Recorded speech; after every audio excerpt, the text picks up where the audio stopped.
What is up, YouTube? Today is the first day of Silver Tempest. Silver Tempest is now on PTCGO, PTCG Live, wherever you want to play it. It is live and official for gameplay release. So today will be the first day of our deck profiles plus gameplay. So what I'm going to be doing until I can get all the cards on PTCGO at the current rate, on release week, it's pretty expensive. So unless you're willing to dump a bunch of codes or money on codes to get what you need, what I like to do is just go to PTCG Live, play with what I need, and then come back here. So we're going to do deck profiles in PTCGO because the interface is better to look at decks and talk about the cards. And then we're going to hop over to PTCG Live for some gameplay so I can show you guys, one, that PTCG Live isn't that bad, two, how the deck actually functions, and then three, we can talk about it there. So from here on until I leave for Brazil, I'm going to have a deck profile and gameplay every single day. So please let me know in the comments below what you would like to see. I'm going to obviously start with like the Lugias, the Reddy, LAKEYs, all that stuff. So we're going to start with one of the power hitters and one variant of Lugia that I personally like, the Aurora build of Lugia VSTAR, focusing on some of the more Aurora attackers that I want to have in the deck. Now, Lugia VSTAR is the best card in the deck, the set. I think it's one of the most powerful, if not the most, it is the most powerful card in the set. Sorry, I don't know what I'm trying to say here, but with 4 colorless energies, you do Tempest at 220 and you may discard a stadium and play. But what's better about this card is that you have Summoning Star, which lets you put 2 colorless Pokemon without a rule box from your discard pile onto your bench, which lets us bring up this next person, who is our star here, our engine, our primal turbo guy, which gets 2 special energies from our deck and attaches them to one of our Pokemon. Very easy. So we're playing a 4-3 Lugia and 4 Archeops, just maxing as much consistency here. I don't think we need 4 Lugias because you only really need 2 Lugias in a game, but that's because we've got all these fun attackers. I've got 2 copies of Crobat V with the Dark Acid ability because I think setting up is very crucial in this deck, and I think if you miss like 1 turn of setup or you brick for even 1 turn, that's where the game kind of ends. And also coupled with that, you can go into Crobat VMAX and make a big attacker into decks like Mew VMAX, or even like the mirror match, because 180 is enough to take out opposing Crobats or opposing Luminions or even their Charizards or whatever. Like, this guy is a tank. He's difficult to take down. It's something that has to be noted there. Now, on par with that, we're going to have some of these more fun attackers with the Amazing Rare Yveltal. I think this card is very, very strong with the Fire, Psychic, Dark Energy, double colors, using Amazing Destruction just to knock something out immediately, which can be powered up with 2 Archeops immediately as well, which I think is underrated. And I think this card can really go the distance. Now, we also have the Radiant Charizard to close out the game towards the end. 250, 280 with Choice Belt. Or we can just kind of power this up manually early on without using the Excited Heart and just swing for a lot of damage. Especially because it can go through V-Guard energy, which is pretty important. I'll explain in a sec. We have the Dunsparce for Lightning-type attackers, because I think Lightning-type attackers will get more popular. And then we have a Manaphy as well, because of cards like Amazing Rare Raikou that I'm a little bit afraid of. Maybe the Manaphy is not necessarily so needed, but right now I've got him in here. We have a Luminion as well for support.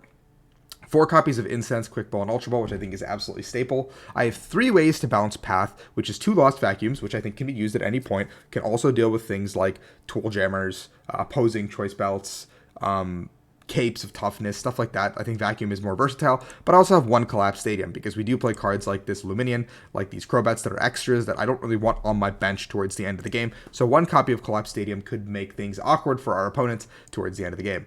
2 copies of Boss's Order and 2 copies of Research, just to be able to, the boss puts the pressure on and the research is our setup engine. 1 copy of Marnie, because there's not always going to be times I want to research, so I think being able to recycle some of our cards in our hand is really important. We have 3 copies of Serena, which is not only our draw engine, but also a boss effect, so we can kind of pick and choose how we want to do it. Going up to 5 cards total in our hand is really strong. 2 copies of Choice Belt, and then our special energies in the deck we're going with are 2 Double Turbo, just to be able to either accelerate to any of our attackers that need it. Charizard, Yveltal, Archeops, and Lugia all can use it. Even our Luminion, if we want to attack with Luminion and shuffle it back in. 1 V-Guard energy. I think if Mew becomes more popular, you then play 2, or even Mirror Match, but I think for now 1 V-Guard seems pretty fine. 4 copies of Aurora energies, just very easy to pull out, very easy to use with everything. 2 copies of Capture. It does help facilitate our engine in the early game a lot. It's really nice to have. 1 copy of Heat Energy. It's just another fire supplementary energy, because we have 2 guys who use fire energies in the deck. So being able to pull out a quote-unquote 5th fire from our deck is pretty crucial if we have to use the Auroras for some reason early on. And then 1 copy of Hiding as well, because it supplements the dark energy requirement for 2 of our attackers in the deck. And that is also pretty crucial. And we have 4 Powerfuls, which help our Lugia do a ton of damage, and 1 copy of Twin, just to get the Archeops or this Yveltal or something rolling. And that being said, we're going to go ahead and shift it over to PTCG Live. Oh, what am I doing? PTCG Live, and let's play a game with Lugia VSTAR. Now, PTCG Live has gotten a lot better, and I think we're set for global release by the end of the month. So if you guys are planning on trying to do that, go check out one of my other videos on how to just set up your account, maximize the amount of gems and dust and stuff you can craft. To put in perspective right now on PTCGO, if you were to log on and try to get a full playset of Lugia VSTAR, it would cost almost 400 code cards, which is crazy. 400 code cards is like $200 IRL, which I personally would not like to drop on digital cards, because that's probably more than I would drop on physical cards for Lugias. But if you were to log on to PTCG Live, it would be a total of about 20,000 dust to get every single competitive card from this set, which already goes a long way. You can already see that the avatars and stuff are gone on the sides that are weird. You've got the animations are a little bit cleaner. The board is a little bit cleaner. I'm a huge fan of how it looks now. The game speed has gotten better as well. I've only played a couple games so far in live, but look at that speed. We don't have a basic. If we did have a Lugia, this hand would be pretty good actually, because we could pitch the Archeops, Evo Incense, probably pitch another Archeops, just draw a little bit. With, like, we could probably Evo Incense, Ultra Ball both away, get a Crobat, draw some cards, attach probably the Aurora or something here. I don't know. So we're waiting for our opponent to set up. They're using the Lugia sleeves. There's a chance we could be playing Lugia Mirror, which is already not insanely good for us. Oh, and we opened the Amazing Ray Evital. That's not what we like to see. I'm not going to lie to you guys. So off the rip, we are going first, though, so we do have a chance to just kind of recover from here. And it is a Lugia Mirror, it looks like, yeah, off the bat. So we know that our opponent can... Okay, cool, that's good. Our opponent can't attack immediately, so we're going to go ahead and just attach a capture back here and pull out another Lugia. Just set up our board, make sure we're not in a rough spot. Let's go check all, see how our V-Star situation looks. We do have the 3 V-Stars in here. We've got a ton of those guys. Our Crobats are in there. Okay, we're looking good. We're looking like we have some power. The V-Guard energy is an important thing to check. 2 Powerfuls, unless there's some in my hand. But that is important to note. There's 1 Aurora only in the deck, and 1 Heat and 1 Hiding. So that's going to be very important to note when I go ahead and try to make this amazing destruction play. Now, turn 2, my hand is not looking the hottest. I have the access to Lugia VSTAR, but I have access to nothing else. So, but there are 8 ball cards that bail me out here to just play the game, plus an additional probably 6 supporter cards. So I have a whole world of top decks that'll get me out of this situation.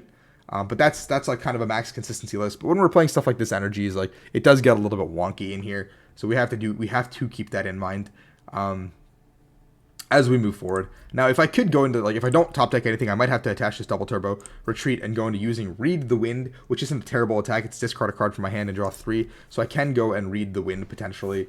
Not really something that I want to be doing, but if the cards say that, then I do it. You know, like, I don't really have an option. So we're gonna see the Luminous sign coming in from our opponent. Judging by their hand, it seems like they're a very powerful hand. So they're probably gonna just go ahead and research and dig. That's a Marnie. That would be really, really good for us, actually. Please. Please.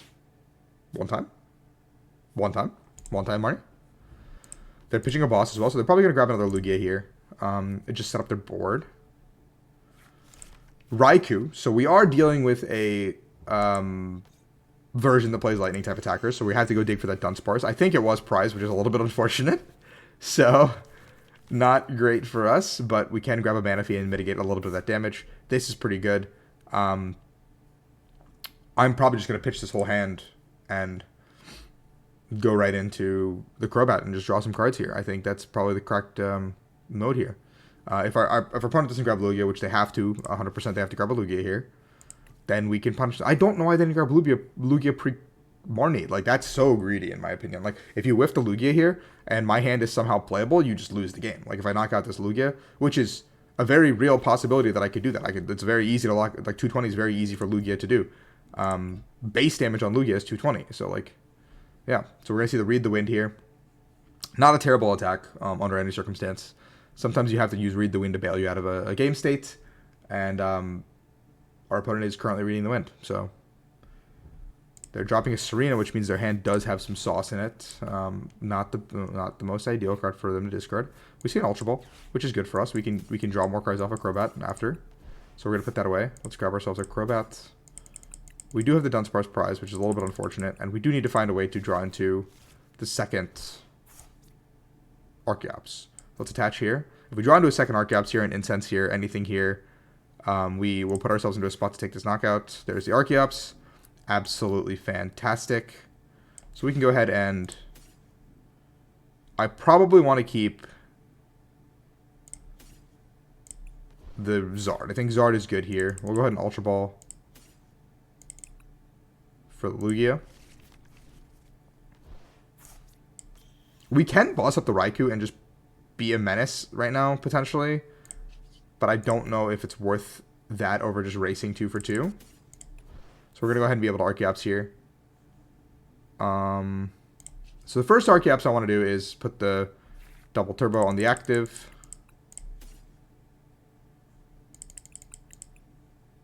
Yeah. I mean, I could just knock out with this, actually. Which seems fine, actually. So maybe we do that.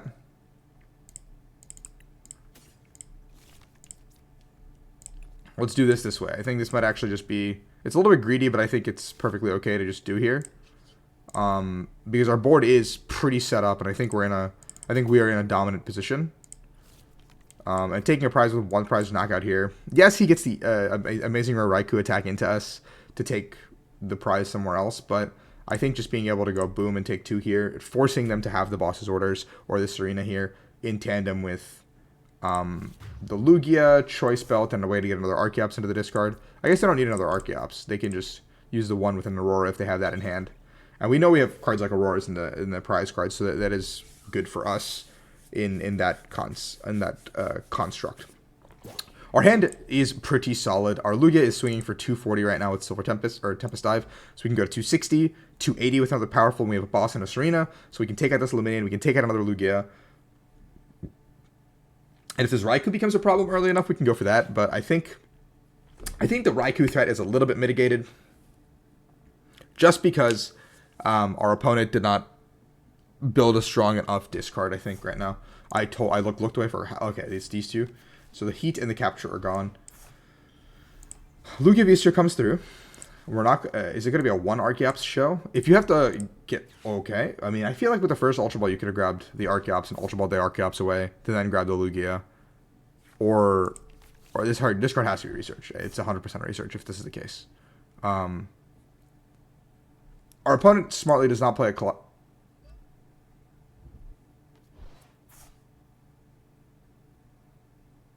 Oh. Maybe they just didn't have their Crobat in deck? That's the only thing that makes sense here. If the Crobat was prized, potentially. Oh. Our opponent also smartly did not play the Collapse there because it does cut off access. Like, we can just put the Crobat in the discard. That's a free 2 prizes gone. So now our opponent's going to be able to accelerate to this Lugia, retreat the Lugia, and then go into the Raikou if they would like to. But I think that's not the case considering they're accelerating this way. I think they're just going to go ahead and attack us with the Lugia.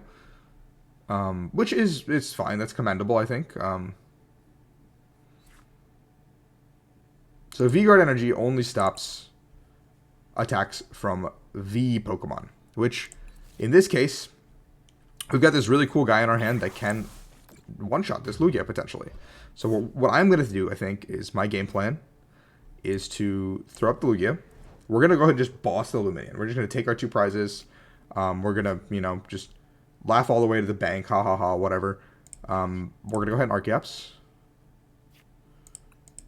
We're going to pull out the V-Guard. And a Powerful.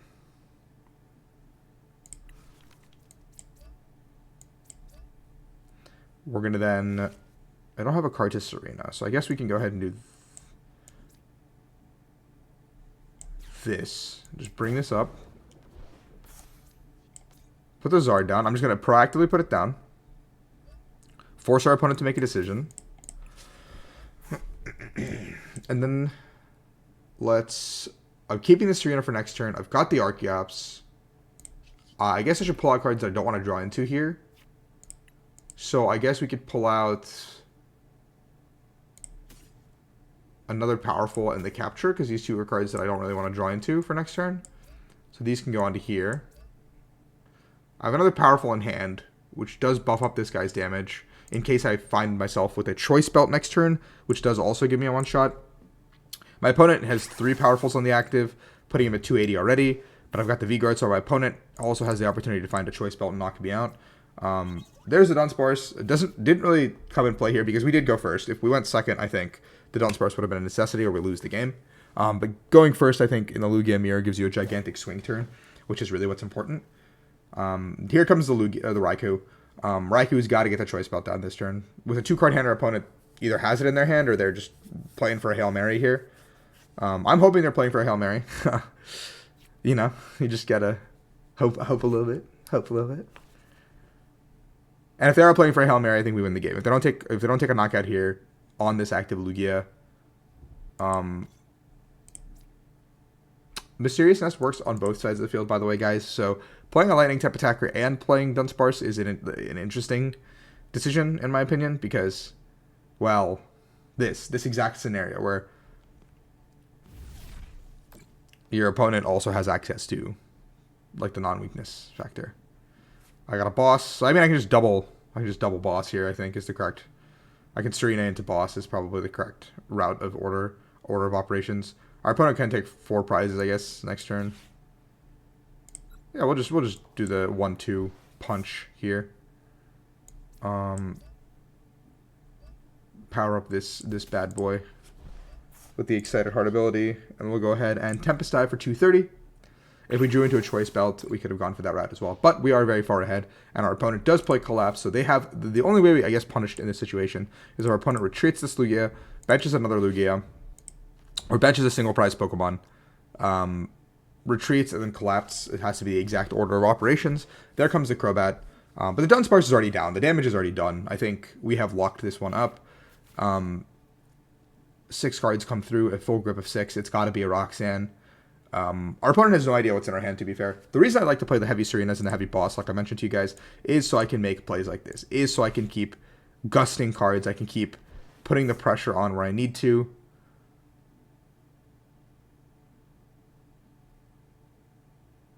I think they're going to go in with the Archeops and just take the knockout here with Speedwing. Nope, just Raikou. Raikou knockout comes through. Why is it raining? Is it the Wash Energy? Is that what the Wash Energy was supposed to do? The Wash Energy is interesting too because that does help with... you put this on your Luminion, I guess, and attack with that a few times into T. I don't know, man. I don't think the Wash Energy is very good. It makes sense, but it also doesn't make sense at the same time. So all our opponents taking a year and a half on their turn. If you guys have other decks you want to see in the comments, or leave them in the comments below. Also, let me know what other Lugia variants specifically you want to see, because I will come back to Lugia before we head to Brazil. Like, I have a bunch of decks I want to try out first and foremost for you guys, and then I'm going to loop all the way around, come back to Lugia, and talk about just all the Lugia variants and stuff in general. Because I think Lugia has so much versatility, so much stuff to talk about. Like, this build is just scratching the iceberg. Like, we have so much Lugia stuff to do. This is probably the most straightforward, consistent build that everyone has been talking about, but there are so many other builds of Lugia that are very strong. So let me know in the comments down below, guys. That is the win with Lugia VSTAR. Lugia is powerful. Lugia beats Lugia, and we win. So thank you for watching, and I hope you guys enjoy this kind of content. Let me know your thoughts on the gameplay, and if this is something you want to keep continuing, because this is something I like doing. So yeah, sounds good. See you guys for another video. Like, subscribe, peace.